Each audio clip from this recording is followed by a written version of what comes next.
people under the age of 45. So there's a lot of game-playing people under the age of 45.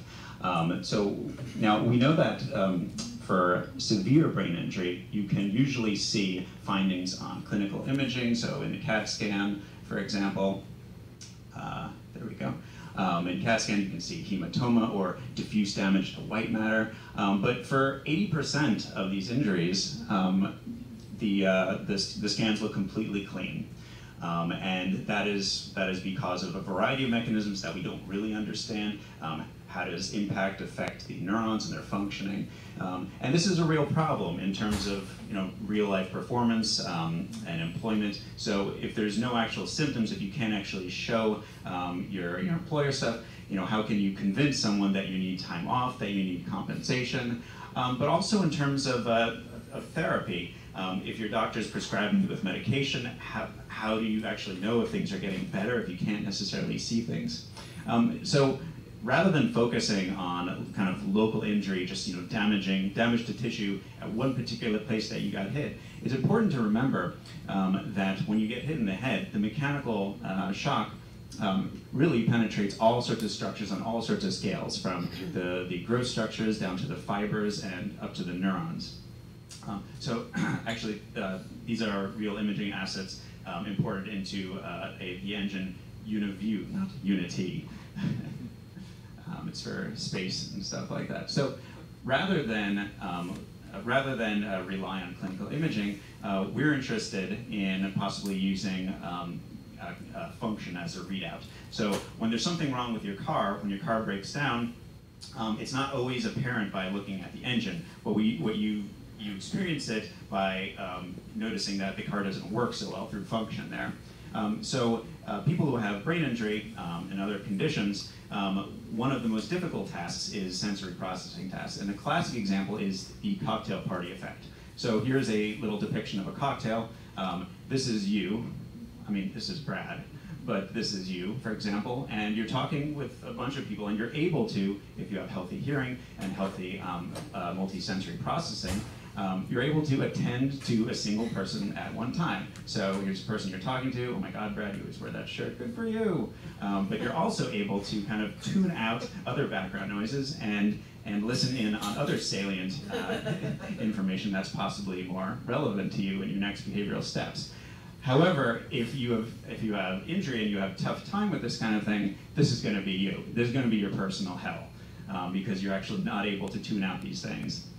Now, sensory processing can be tested in a laboratory setting, in a clinical setting. There's speech-language pathology techniques and stuff, and equivalents for other sensory modalities. But it's important to note that these experiences often are specific to real-life social events.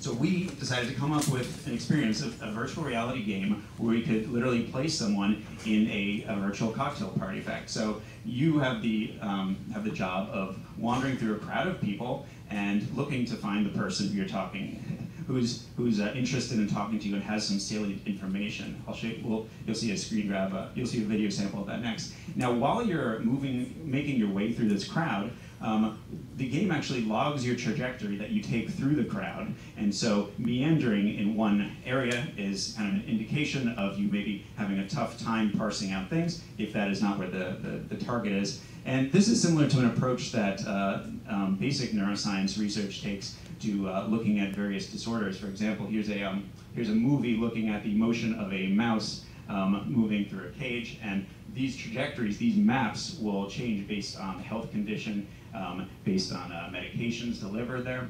So here we go.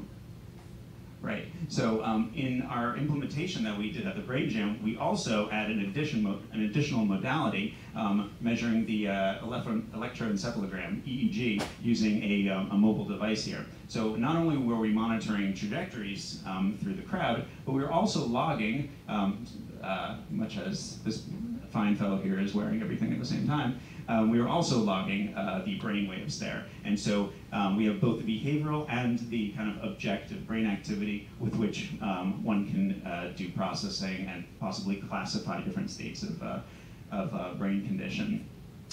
So here is a video example of what it's like to be, to walk, oops, sorry. You skip by one thing, yeah.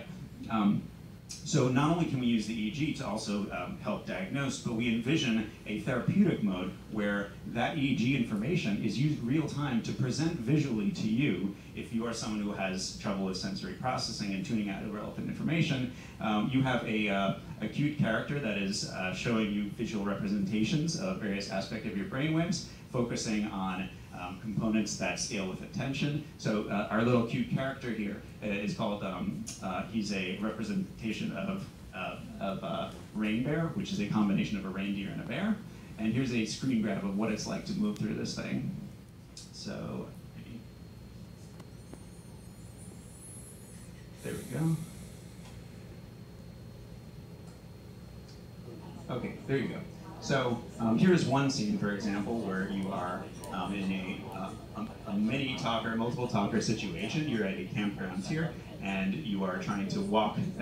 You're listening in on various conversations, and you need to find the person who is saying something of importance to you. We're so deep in the woods. Hey stranger, I've got So, hey stranger, I got something for you there. So you found the person, and they were going to give you a reward and teleport you to a next scene. And in our implementation here, we've made sure that there's lots of Seinfeld jokes that they're telling in our city bars in there. So let me just, for the sake of,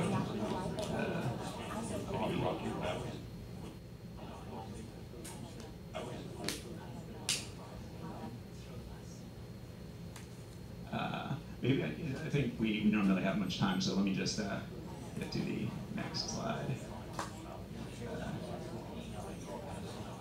Let's see. How can we get the next slide?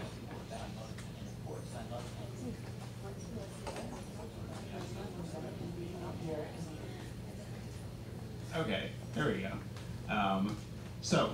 In terms of where we see this going, we actually envision that this might be, this is a good candidate for example, an FDA approved video game for therapeutic and diagnostic purposes. So thanks to the 21st Century Cures Act, there's actually more precedent and a more streamlined regulatory mechanism for taking things like software, which is actually a form of medical device, to market for certain indications. So there's applications beyond traumatic brain injury, such as ADHD.